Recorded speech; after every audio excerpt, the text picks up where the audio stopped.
Servus Männer, it's Red Pill Germany again. If you want to, please join me on this wonderful autumn day on a little stroll through the woods here in Germany.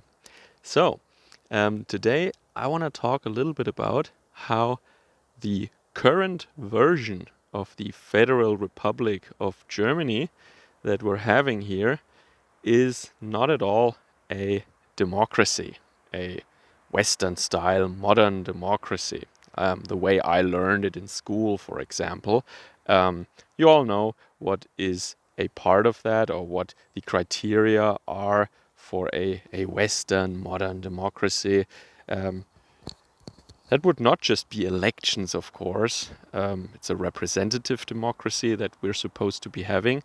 That means we elect members of parliament who then vote on new laws. Yeah, for example, make new laws. That's the legislative branch.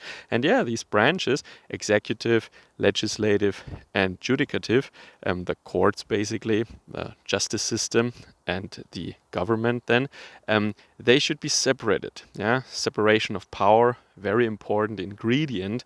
And then some other things should also be granted, and that is some rights, some modern human rights, civil rights, liberties that we have, like freedom of congregation, freedom of speech, freedom of opinion, freedom of the press, all these things. And the way that they still probably teach it in school, haven't been to school in a long time, but is probably still the same, pretty much the same as the way I was taught, that all these things are basically practiced in the Federal Republic of Germany, but I would really disagree here. When we look at these things, and I want to give a concrete example today, Mr. Martin from Vienna, yeah, he's an author, activist, theoretician, thinker on the alternative right, and he is at the moment doing a lot of book reading tours where he reads from his new book or books about regime change from the right and also remigration. He popularized this term that he didn't create, but nowadays even other politicians in other countries, and the AfD, the Freedom Party in Austria, and even Trump, they are adopting this term remigration, or at least what it means essentially, that we have to turn around these migration streams, and people that we don't want here, that shouldn't be here, should go back to their actual homes. Nothing more, nothing radical, nothing drastic, nothing inhumane. They should just go back home. The same thing would happen to me if I would go to China and overstay my visa. They would also tell me to please go back to Germany, where your actual home is, where you belong to. Okay, nothing more. But yeah, so he's going on this book reading tour, and what you can see, how the establishment reacts to that in Germany, but also in Switzerland, by the way, you see that these are not really democracies, because once again, this guy, and what is the case for him, for Mr. Martin from Vienna, is the same for many other people. Just he is a very, very prominent, fitting example that illustrates very well, like a litmus test, what is going on in our country. So, once again, it's important to point that out. He didn't break any laws. He doesn't call for anything radical, for nothing that is not practiced in other parts of the world all the time without anybody criticizing that. And it's just common sense, basically. Yeah, and he does so very peacefully. He's writing books and goes on book reading tours. Yeah, and the activism is really just uncovering a sign or with chalk writing something on the street, something you can easily wash off. So not even vandalism. Yeah, so very, very peaceful protest, nothing radical, nothing crazy at all. But now look what happens. I'm going through a couple of examples to just show you how the system in Germany reacts. And then maybe we can talk about some more abstract things. But first, let's put the example first in this case. So he's going on this book reading tour in the beautiful city of Ulm. He made a big mistake. He said der Münster instead of das Münster. That's how the Protestants call their cathedrals. But anyway, so this book reading had to be done in a secret place. Some kind of pub it was, I think, or whatever. And then there was some Antifa guy undercover, but they knew who he was. And then basically, when the authorities were tipped off by Antifa that there is such a book reading of this undesirable person, Mr. Martin from Vienna, they, in full riot gear, by the way, they stormed the venue. And for several hours, they searched the place and they held everyone there. People weren't even allowed to go to the bathroom, and especially in a pub after a couple of pints or halbe, as we say, half-liter mugs of beer. I think that can be very uncomfortable. It's a form of torture, I would even say. And they just held the people there and searched it, and they tried to arrest him.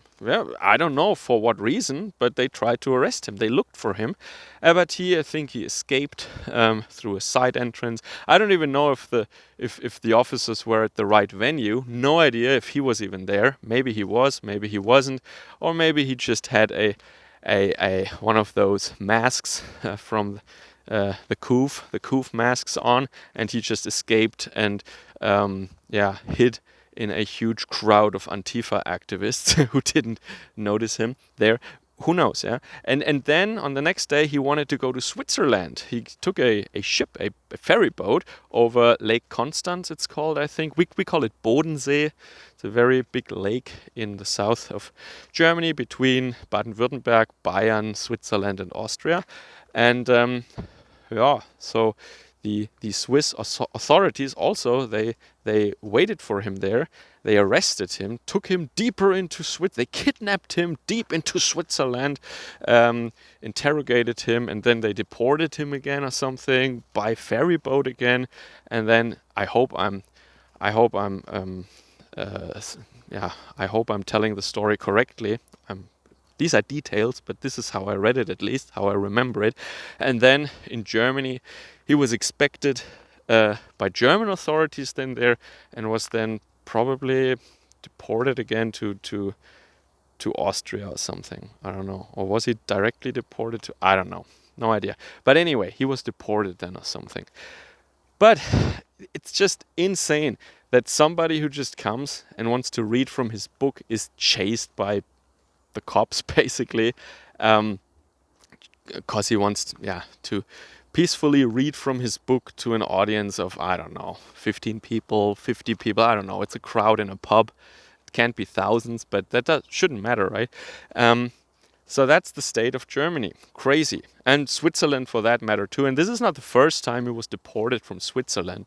It's kind of ironic that if you say that like really, really dangerous and violent criminals should be deported, then you are the guy who gets deported, not the violent criminals, right? Not the people who murdered others and who destroyed their lives, traumatized them in the most gruesome way. Hundreds of thousands of victims over the last decade already. And they can just stay here and they're just subsidized, free housing, free food, free healthcare, free everything, while the taxes of Germans go through the roof. But Mr. Martin from Vienna gets deported.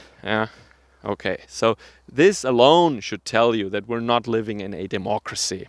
Of course, ancient Greece was also a democracy. I speak about modern Western-style democracies now. Isn't that pretty? The sunlight, the mist, and those autumn trees. I just like that.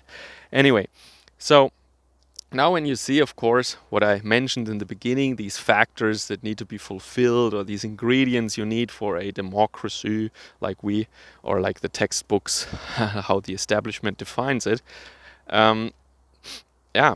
So if you just think about it also more abstractly, you can easily see that our current system is not fulfilling these criteria, because in Germany, state prosecutors are appointed and directly controlled by politicians, by mayors and governors and such.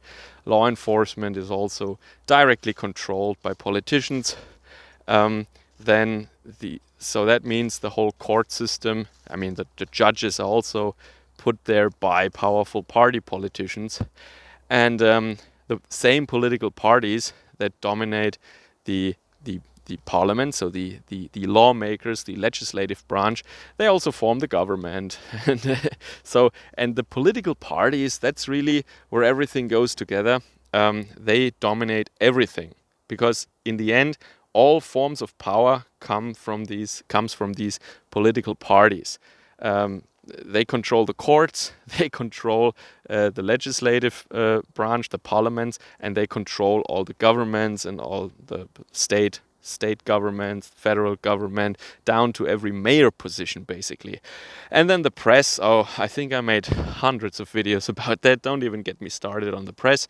But yeah, we have a political party oligarchy. And when you look at where these top people in the political parties, that the lower ranks or the middle managers in these political parties are accountable to, well, they are all selected, of course, when you look at who they are and what organizations they are and how they got to that position, you will always see the same organizations: World Economic Forum and so on, Atlantikbrücke here in Germany especially, so Haus Warburg. Look up the history of the Atlantikbrücke, Mr. Warburg. This is not conspiratorial stuff, or you can read that you can look it up on Wikipedia. It's common knowledge. It's facts. Anyway, so yeah, this is what it is. You can look at it on a theoretical level, or look at these criteria, and you can look at a concrete example, like how the establishment treats a peaceful, law-abiding person who just disagrees with the establishment on policy, on how we should manage our borders and our migration. And just imagine, would you call the USA a democracy if the Republican Party would have to meet in secret underground pubs, and then if some Democrat spy gets wind of this gathering, then like 50 masked officers in riot gear storm the venue and arrest people for no reason? Would you call that a democracy, where the opposition is treated like that? Absolutely unhinged and crazy. But yeah, our children are still taught at school that we live in a Western-style democracy with separation of powers and with free press and oh god. Anyway, so I just wanted to tell you about the recent adventures of Mr. Martin as an example, as an illustration for why Germany, and maybe Switzerland in this case too, is not or are not Western-style democracies.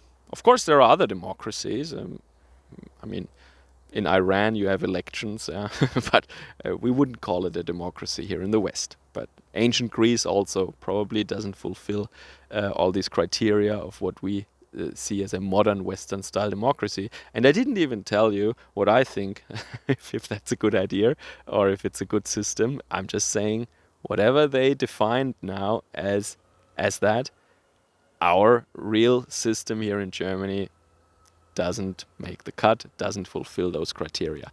Let me know what you think about that in the comments down below. Servus, Kameraden.